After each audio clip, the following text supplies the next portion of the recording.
Amerika sibuk berkonflik di Timur Tengah. China sibuk mempersiapkan pendaratan manusia ke bulan.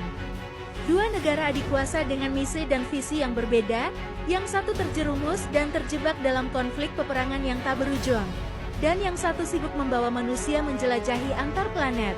Rahasia pendaratan bulan China yang tak diberitakan media utama. Dunia fokus pada petualangan militer Mr. Trump dan kita berbeda. Kita fokus berita pencapaian teknologi luar biasa yang berjalan mulus di balik asap perang Selat Hormuz yang dilewati media utama. Pada tanggal 25 Maret tahun 2026, China mengumumkan pencapaian yang nyaris tidak disentuh media utama dunia. 3 satelitnya, yang telah 2 tahun beroperasi di orbit bulan, telah berhasil melakukan apa yang belum pernah dilakukan negara dunia dimanapun, yaitu membangun pelabuhan antariksa di luar angkasa dengan anggaran biaya hanya 1/5 dari biasanya. Sementara Amerika sibuk mengurus kapal induk yang rusak, karena toilet tersumbat, China diam-diam menyelesaikan fondasi terakhir menuju pendaratan manusia di bulan. Apa itu teknologi distant retrograde orbit yang dikembangkan oleh China? Itu adalah wahana orbit yang sangat stabil di ruang bumi bulan, berjarak hingga 2 juta kilometer dari bumi. Kenapa istimewa? Karena wahana di orbit ini bisa bertahan tanpa bahan bakar dalam waktu lama. Canggih bukan? Ini bukan sekadar orbit, ini adalah stasiun luar angkasa transit alami yang menjadi gerbang menuju bulan. China berhasil menyisipkan satelitnya ke orbit ini dengan teknologi low energy atau irit energi pertama di dunia. Artinya, mereka hanya menggunakan 1/5 bahan bakar dibanding metode konvensional. Hemat biaya, hemat energi, bisa lebih banyak melakukan misi dengan anggaran yang sama. Tak hanya itu, China juga membangun komunikasi antar satelit sejauh 1,17 juta kilometer untuk berbagi informasi antar satelit dengan menggunakan teknologi laser untuk berkomunikasi secara real-time dengan ruang kontrol pusat di bumi dan memecahkan rekor dunia dalam komunikasi antar planet. Tapi yang paling menakjubkan adalah kisah di baliknya. Maret tahun 2024, roket yang membawa 2 satelit wahana transit China ini gagal mencapai orbit yang dituju. Sebagian besar negara mungkin akan menganggapnya eksperimen teknologi ke bulan yang gagal total. Tapi China tidak menyerah. Mereka melakukan operasi canggih dengan teknik rumit, penyelamatan kegagalan satelit di ruang hampa yang berjarak jutaan kilometer, yang paling dramatis dalam sejarah antariksa, yang membuat pengamat luar angkasa dunia takjub dan terkejut. Bagaimana tidak?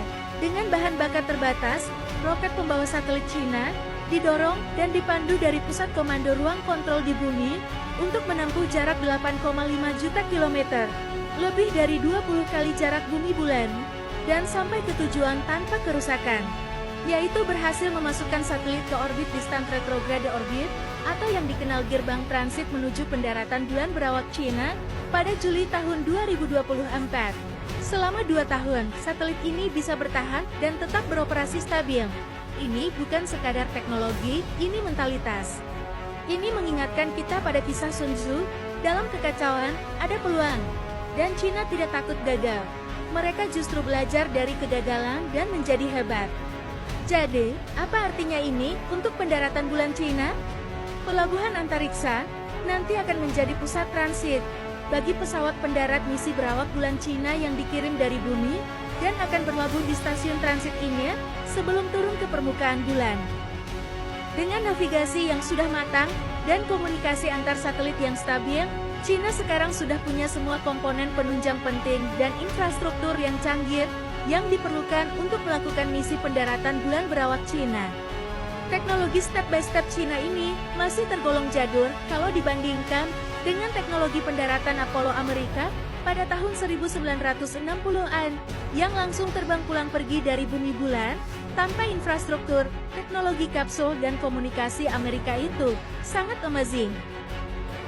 Bagaimana tidak, para astronot Amerika bisa bebas keluyuran, jalan-jalan di daratan bulan dengan mobil EVA buatan Amerika. Teknologi luar angkasa Amerika pada waktu itu sudah melewati kecanggihan zaman.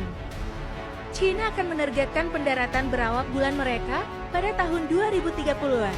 Tapi dengan percepatan kemajuan teknologi infrastruktur antar planet China seperti ini, jangan kaget jika pendaratan berawak China terjadi mungkin lebih awal.